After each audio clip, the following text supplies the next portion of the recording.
Hello, everyone, and welcome to another episode of Healing Conversations. My name is Zainab Avni, and I'm an energy healer and a coach. And before I introduce my amazing guest, I want to tell you that this Healing Conversations is for you. There is a reason why you're here today, and I hope you take a moment to really open it with open heart, receive it with open heart, and see where it gets you. So let's get started. Today with me, the amazing Lori Voss Furukawa. Hello, Lori. So nice to have you here. Yes, it's lovely to be here. Thank you. Awesome. I'm so pleased I managed to. So let's get Good, good. started. Lori, tell us a little bit about you. Okay, well, where to begin?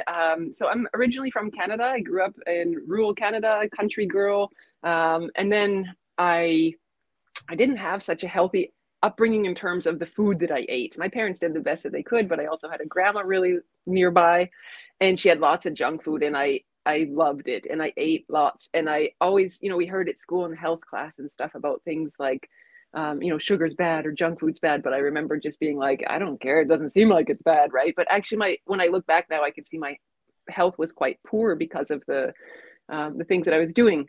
Fast forward a little bit, then I went to teach English in Japan after studying education in Canada.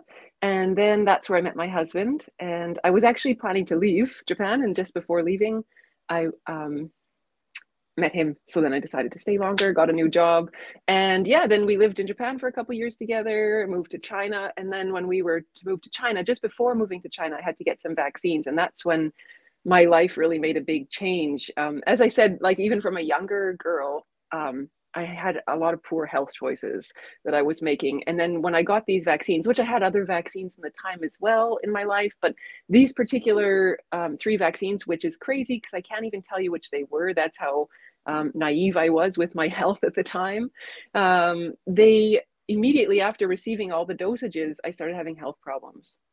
And we just moved to China. So it was a really big situation that I had to deal with on my hands. Uh, it really changed my life. And if I go a little bit faster, that's really when my healing journey began because I realized that the doctors weren't able to provide me with the information that felt like it didn't resonate with me. It didn't feel like it was satisfying to help to heal me. They were either offering medicines and they didn't know what was my problem. They wanted to just, try different things. It just didn't seem right for me. So I took really into my own hands my health at that point and started to, of course, I still saw doctors when necessary, but I started to make changes that I thought would help me. And the first thing that really came into my space was nutrition, the food that we eat. And I thought, okay, that's easy enough in terms of, we eat every day and it's extremely impactful. And I started studying traditional Chinese medicine when I lived in China as well, which I was grateful for. And yeah, and my healing journey just continued from then on. That was from 2009, end of 2009 when I started having the health issues. And then, yeah, 2010 started doing different healing things on myself. I was still working at the time. I ended up stopping working because of my healing journey and because things just weren't flowing. And I thought, okay, I'm going to focus more on my healing. And I was focusing more on yoga as well, and just many different things started coming up in my life. And yeah, I got really into nutrition, specifically traditional Chinese medicine. And I focused on life force enhancement. So it's really a nutritional aspect that a lot of people aren't familiar with.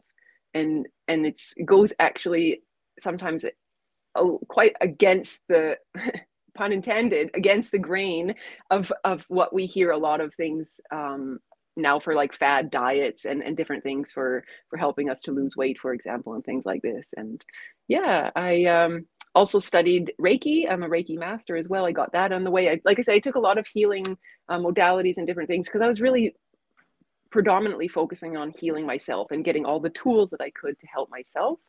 And now my healing journey it's always ongoing. I believe as long as we are alive, we are going through different things and healing different things in our lives.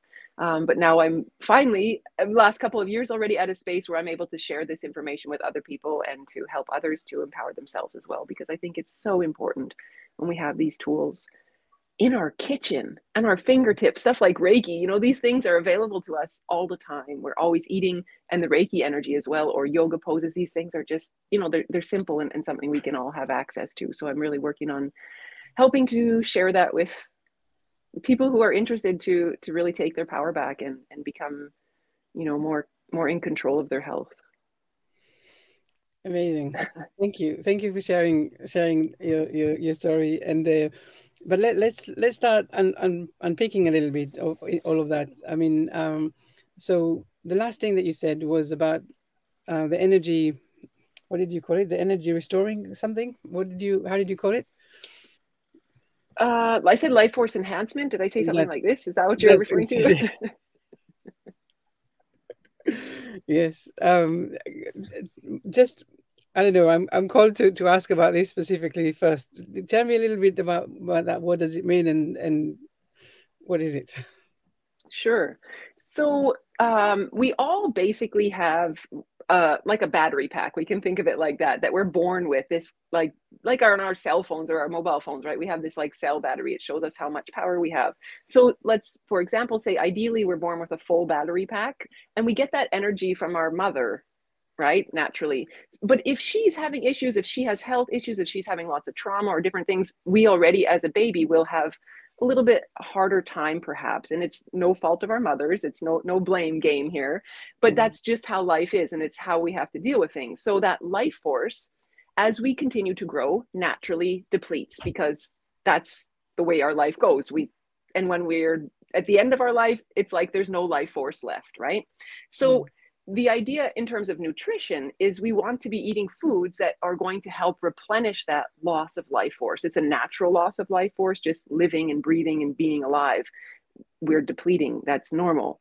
Um, of course, if we do certain things like staying up really late or have, you know, really wild routine, eating poor, drinking, smoking, doing, you know, substance abuse, these kinds of different things, they're going to deplete our life force even more, right? So again, we have the opportunity always to think about how we can replenish our life force as much as possible through the food that we eat. So there's certain foods, when we look deeper into it, which can really be that life force enhancing food. And there's the opposite side of it is detoxing, because lots of people talk about detoxing. Detoxing is quite popular: fasting, juice fast, detox, all these kinds of things. And it's good, and it's an important part of healing and being healthy, but we must make sure we have the life force enhancement. Otherwise it's just, because a detoxing is a type of like a depleting, right? It's a cleansing. We're cleaning out, we're clearing everything out. So we mm. must to have that enhancement to be able to bring that strength back up. Otherwise, it's just we're just taking away and always taking away. And so how, because I think as a consumer, there's so many contradicting informations about food and what is right for us. Like you said, there's all the fast diets, there's all these new research, new things. There's all of this kind of stuff that is coming up. How do how does one know what it is that they are meant to follow? How do I know if the food that I'm eating is depleting or actually enhancing? What are some things that I can bear in mind when I go grocery shopping? Okay, there was a couple questions there, so let me see if I can go back. So, how you said, like, how does one know if I'm like, you know, what, like, kind of like what to eat, or if I'm depleting? So some just simple signs is like, what's your body telling you? Are you having aches and pains? We can look at things like that: skin rashes, hair loss, lots of acne, even something like eczema. Again, those are like all contributing factors that are showing us signs that something's not right and that we have the opportunity to change and manage. Um, Also, of course, if there's issues with digestion, naturally, right? So, like bloating, constipation, or maybe loose stools,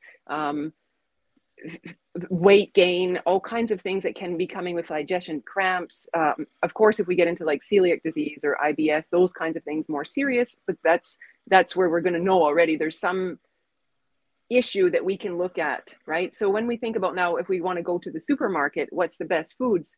It can be a little bit tricky, and that's where, when if you would learn, really take some courses with me, which I'm working on, building a class for like different levels of learning this TCM nutrition. I had done some programs in the past, but I felt like really building a steady, like a stepping block will be the best way to help people.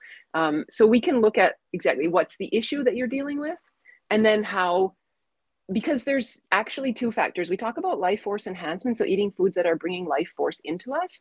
But like I mentioned about the detoxing, right? So sometimes we need to balance between those two.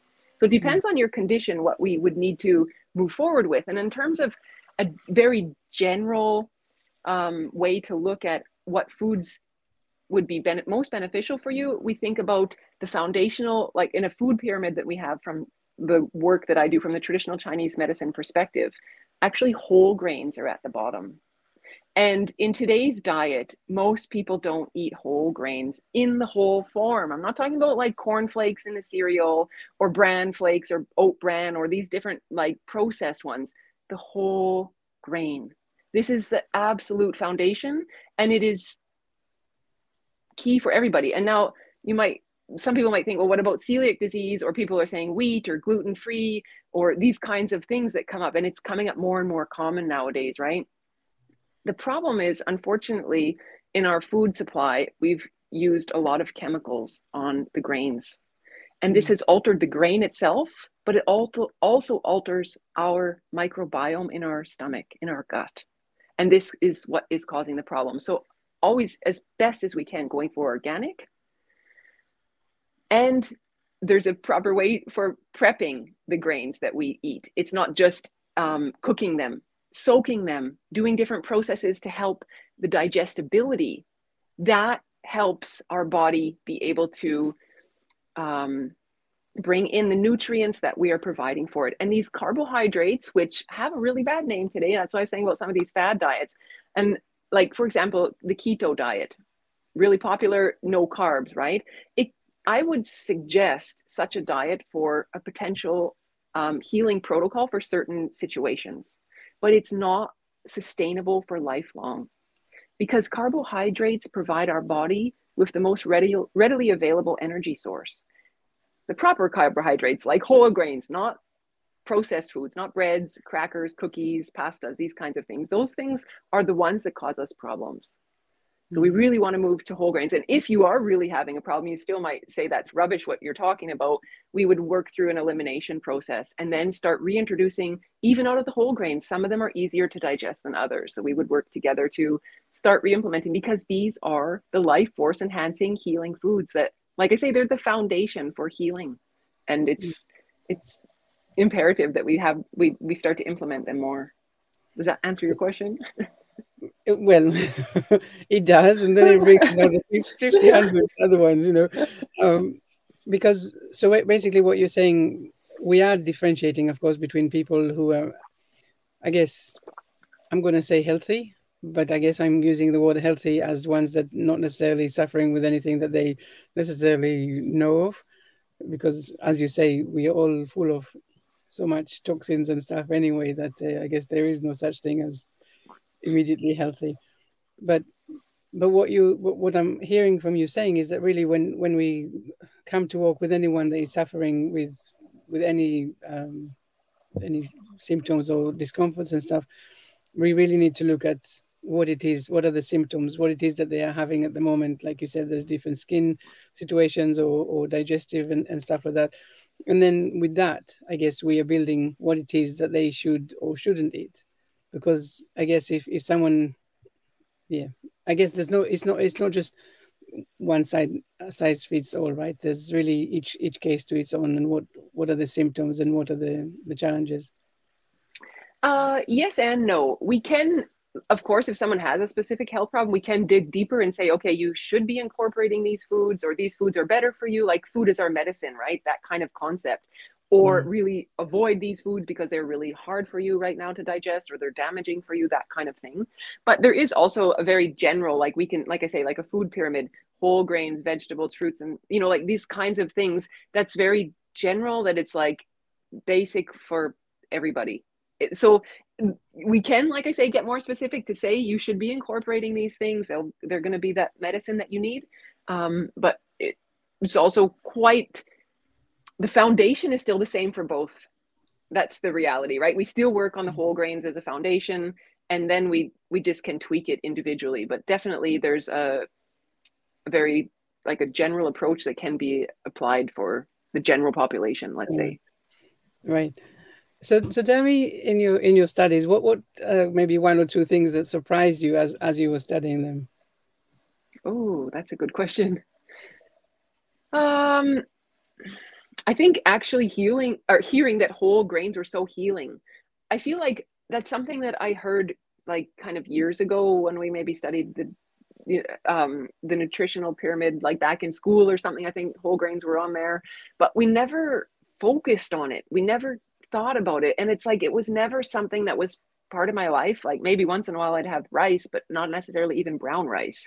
Um, of course, then living in Asia, I had more white rice. But other grains were just unheard of. And I feel like that was maybe one of the biggest pieces. It was just like, wow, this like that's what can help us. Because like I say, so many people put such a bad name on carbohydrates, right?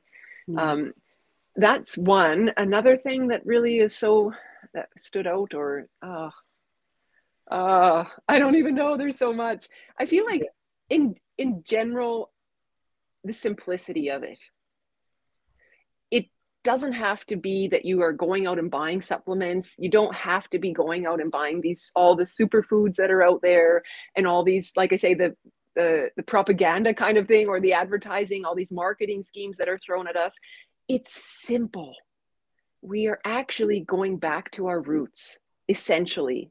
And that's the concept of this, like, it's traditional Chinese medicine. This is thousands of years old. This is not something that some new scientific or new study showed this or that. There is science that can prove what I'm sharing with you. It's there, but it's not new. And that simplicity of it, that just resonates deeply in my core, in my soul, that it's like, yes, this makes sense. And it's like I say, you don't need to be spending a lot of money on all kinds of fancy products or equipment or things like this. It's really accessible and available to everyone. Mm. And so, just when you're talking about the whole grain, so what makes them so good? Why is it, what is it that I'm missing when I'm thinking about it, and gets you so excited? What is the what am I missing here? Okay, so yes, I love this question. So basically, the whole grain is, so if we think about like a plant, right, and it has its seed, that's let's say the grain of rice, right? So the plant has its grains, all these little, it's the mother plant, let's call it that, and all these little baby seeds, little grains of rice are on there, right? And those little baby seeds, the little grains of rice that we're going to eat, have everything in them to produce new life. That is the nutritional content, the nutritional density that we want for healing. Because it has that ability to produce new life, it's going to be enhancing in our body. It's just that simple. And that's the simplest version of it. It can produce new life, therefore, it's life force enhancing. The contrary would be, for example, animal meat, which is already dead. Yeah. And cannot do anything else. It's not going to produce new life, and besides like maybe bacteria growing on it, but you know what I mean. Like in terms of when we consume it, if you would plant a piece of meat once it's been cut off, it's nothing. This is not happening, right? So that's the difference in terms of the food that has true life force in it, that seed that has the ability to produce new life, or something on the total opposite end of the scale. There's nothing coming out of this piece of meat that's already been cut from this animal. That's just so contrast. So okay, so now we know that the whole grain is like you say, life producing, and it's a, and actually as you're speaking about it, I really get that sense of wholeness. Actually, it's that thing of, yes, I don't know, it's right with me. But how do I use that in my, as I'm trying to create a new diet or balance, or something in my life that is basically changing from what I have at the moment? Yeah, so that's where we can, like I say, it's simple, but we also can always dig a little bit deeper, right? And that's where if you would like be taking a class from me or studying with me, we go deeper. And even watching some of the videos I have on YouTube, you will find tons and tons of information. Um, Basically, when we get really into the TCM concepts of it, we talk about the yin and yang aspects. Probably you've heard of that, this circular symbol, right, with the black and the white side, and that opposite, these balancing things. So certain food balancing energies, balancing things, my goodness, balancing energies. So certain, everything has energy. Everything's made up of energy, right? So certain foods have more yang property. They're more fiery, they're more powerful. Whole grains sit in that category.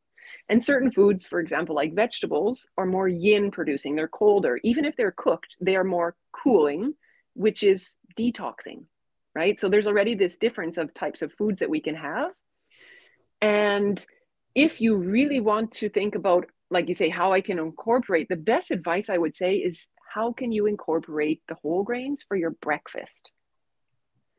Because these foods are, like I say, yang, and they bring that life force up. They're bringing it in. They have the fire.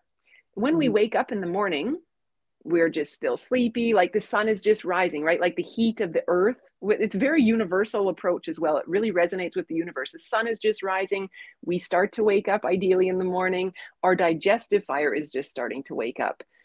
So we want to provide foods that are going to contribute to increasing that digestive fire. We don't want to be putting foods in that are going to dampen that fire because we're just starting the day out, right? So Mm. I would say my best suggestion is incorporating the whole grains for breakfast. And you can make like a porridge, congee, these kinds of things. They are really good. And there's so many variations that you could make. You can go sweet or savory. Of course, if you're going sweet, I wouldn't recommend it every day, and very minimal, like syrup. For example, maple syrup would be a good natural sweetener, but still Mm. we want to be careful on how much we're putting in for sugars for these kinds of things. But definitely a breakfast, I would say, would be a really nice incorporation. If that's not possible, maybe we could add just like, incorporating maybe with your right or with your lunch. Sorry, there's brown rice or supper. Just still, where can I fit the whole grains in if breakfast really doesn't work for you? But my best recommendation is breakfast. But will you? So that's the next question. Will you only recommend it for breakfast or lunch if you didn't have the breakfast, or will you try and have it in every meal? Um, like I say, it's tricky to say because some people are like, well, I can't change my breakfast. So then you need to try to do it in a different meal, right? If you really can't change your breakfast, like I say, the best is breakfast, just because of the fact that the whole grains have that higher yang property of them. But essentially, we could say even like 40% of all the food we eat in one day should be whole grains. So Right. for me, the easiest thing is if I eat a full bowl of a nice whole grain porridge, I know that I'm covered for the day. And then the rest of the day, I focus on some vegetables and protein sources and some fruits and these kinds of things. Um, so you don't have to eat it necessarily all three meals. You could if that feels like what's best for you. Like I say, we can always like tweak it and depends how, if you're suffering from some kind of dis-ease or ailment or some body issues, of course we're going to want to be more strict with how you implement and what you implement and these kinds of things. Mm. Again, some people might be suffering and they say, I cannot do that, I don't want to eat those things. Well, that's also the choice that we have. Yeah. So can you give me some examples for ailments that you already know that, like you mentioned earlier, for example, the eczema or skin challenges, psoriasis, stuff like that. What is, can you give me an example of some foods that you probably already want to avoid or have more of? Is it, you can have some more specific instructions like that? Yeah, I would do my best. And these can be like in general. Essentially, when our body starts showing us, for example, with eczema, it's like our bodies, when we get that like really scratching patches, itchy, it's like your body is screaming at you at that point. Do something different, right? But Mm. we can have a small itchy patch that can be, it's like the start of it, or even like I say, it depends where we're at on the healing journey. But some things to avoid, like you say, this can be really for everybody. Of course, stuff like generally wheat is not good. As I mentioned earlier, it's often very hard for us. The glyphosates that are put on the crops it's just not good. So that's definitely something I would think about or really strongly consider removing. And in terms of, you don't necessarily have to go gluten-free. You can look for other grains, which is becoming more and more popular on the shelves nowadays, depending maybe where you live, like spelt. They have spelt pasta or different things like that. It's available if you still want to be eating those kinds of foods as well. I would do my best also to limit or eliminate as much as possible different sugars, sugary products. Start reading the labels of if you're buying packaged foods, read the labels. Salt, sugar, and wheat is common factors and put in top ingredients because they're just a lot of fillers and we don't need those things. So really reading the ingredient labels, taking out, like if you're having still carbonated beverages with sugar, like Pepsi, Coke, these kinds of things, try to switch to softer versions, just even sparkling water, stuff like that can really be helpful. I would also consider taking out dairy, can be a big irritant as well. All dairy. I was going to say specifically milk, but all of it really is essentially can cause inflammation and issues with our stomach and then therefore with the rest of our body. So wheat, dairy, sugar, those ones are on the top. I would think about also switching salt from the regular white table salt. I would go to a pink Himalayan salt if possible, or if you know a good sea salt, although I've heard claims that there's already microplastics in sea salts. So be mindful as a consumer. Does that help? Those would be some of the top things I would start switching out already to start removing. Yeah, no, thank you for that. And I do, I definitely believe that you can heal a lot or everything with nutrition. It's for me it's a little bit I guess mind-boggling. No understanding too much about nutrition and really struggling. I remember at some point I felt like I really needed a reset with my food. It was like I was eating healthily and I wasn't losing weight and it was driving me nuts. And I was like, okay. And then I saw this movie by this guy, forgot his name, Joe Cross, I think his name, and his movie was something like "Fat, Sick, and Nearly Dead," and he was suffering from this really skin conditions and a few other quite serious ailments. And then he was obviously very fat, and he was saying basically that he remembers that when he was young, if he fell over, then his body will know how to heal himself. And he said, well, now my body doesn't know how to heal itself because I've got it so much. It's so skewed. It's not balanced anymore. And then he decided to go on this detox. I guess it's detox. I don't think he called it detox actually, but 2 months of just juicing. And it was vegetable juice and fruit juice in a combination. And he would have I think it was about 4 liters of juice every day. And so throughout the 2 months, of course, he lost a lot of weight, but the most important thing was that his body was basically coming back to its old glory. And then I did that. I did 30 days of juice only. And I don't know, I don't think I can do it now, but at that time I was so desperate for a reset, and that was like, yes, really good inspiration. So I done that, and I felt good, like really felt like I was coming back to myself. Of course, the problem was, and I knew that was the problem, but I was hoping to somehow find the wisdom on the journey of what to do when I come out of this juice fast, and I didn't.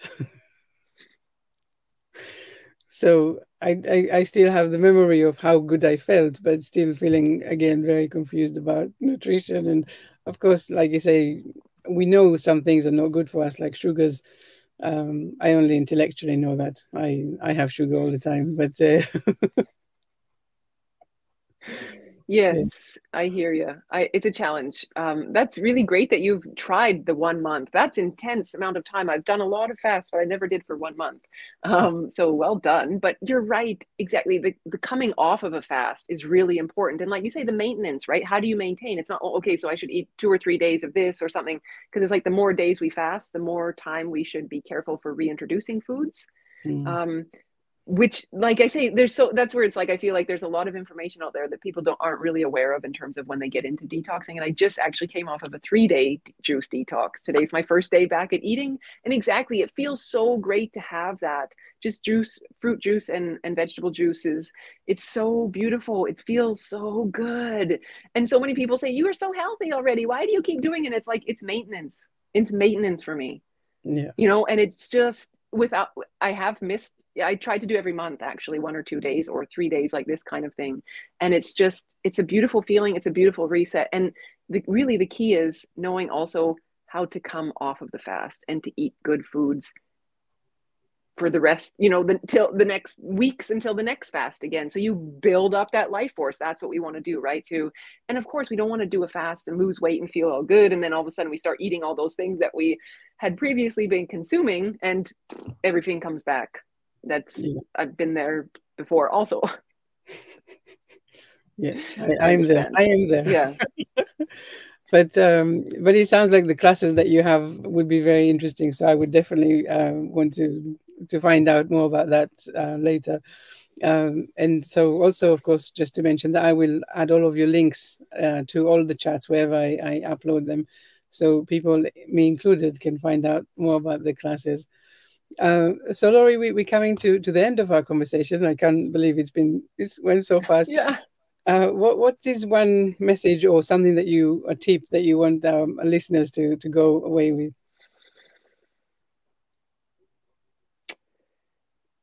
I guess best would be, I feel like so much is, yeah. Just, if you feel like you're challenged in your health in any way, and you've maybe tried and feel like you've exhausted a lot of resources already, don't give up. There is information, there's wisdom out there. Just keep your mind open, and even open yourself up to say with an intention, I want to find the right information for me, for my healing journey. Mm. Because I know a lot of people give up, and they go to doctors and they don't get the answers they want, or maybe they try and they still suffer and continue in this suffering cycle. And there is help. You can get healthier, you can get your body back and your health back, and get your life back.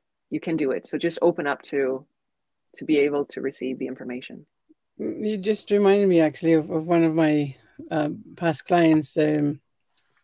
She had, I think it's called Candida of the tongue, and she went to see some doctors, and basically it was just all doom and gloom, and she felt like the information was misleading or not exactly correct or complete. And when I started working with her, I really felt that there was this desperation of, actually, I have no idea who can I trust, what can I do, what can I actually eat, how can I.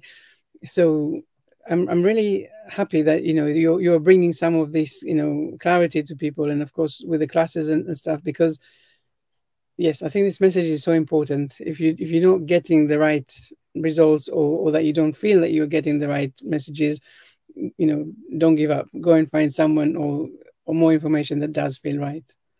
Yeah, I think Yeah, it, like we say that when we're what is it, that when we're ready the teacher will come, or something like this, there's a yeah, saying, yeah, right? yeah. When the student And is ready, the teacher comes. right, and it's like I've done that so many times. I'm like, okay, I'm ready to learn this kind of stuff, where's the teacher for me, that kind of thing. Like, just putting that out there, the universe will provide. Yeah, When you're ready, it will be there for you. So keep, just don't give up, because there's options out there for everybody. I'm confident. perfect. Yes. Great. Well, thank you, Laurie, so much for being here and for all of your wisdom. Like I said, I'm going to put all of your links for people to be able to find out more about you and everything that you bring to the world. Thank you so Thank you much. so much. Thank you. Thanks. Bye bye.